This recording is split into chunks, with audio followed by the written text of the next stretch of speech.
कसं वाटतंय? चांगलं मस्त बरं होतं, आवडलं. आणि प्रोजेक्ट कसा वाटला हा? म्हणजे एकदम मस्त प्रोजेक्ट चांगला आहे, एक नंबर. आवडलं प्रोजेक्ट. आणि सोसायटीमध्ये जे फॅसिलिटीज अम्युनिटीज तुम्हाला दिल्या गेलेल्या आहेत हा चांगलं, त्या सगळ्या म्हणजे मनासारख्या आहेत असं वाटतं?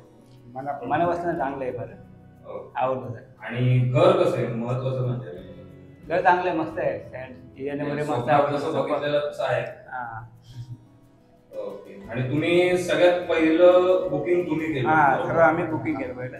काय म्हणजे वाटलं तुम्हाला की आपण बुक करूया? कसा विश्वास बसला? विश्वास बसला यांच्या फोनवरती जाहिरात झाली. आता याला वाटलं आपण जाऊया बघायला, चला देवाने आपल्याला इथे इथपर्यंत घेऊन आलेले आहे आणि आपण बघितलं, माझ्या पसंती आला, आपण घेऊया, टाकूया पुढे पाहू, मागे हटायचं नाही, ही विनंती मी आम्ही केली दोघांनी. आता तुला घ्यायचं आहे, आता तुझं लग्न आहे, मुलगी काय म्हणते जागा पाहिजे, त्या कारणे आम्ही रूम घेतलेलं आहे.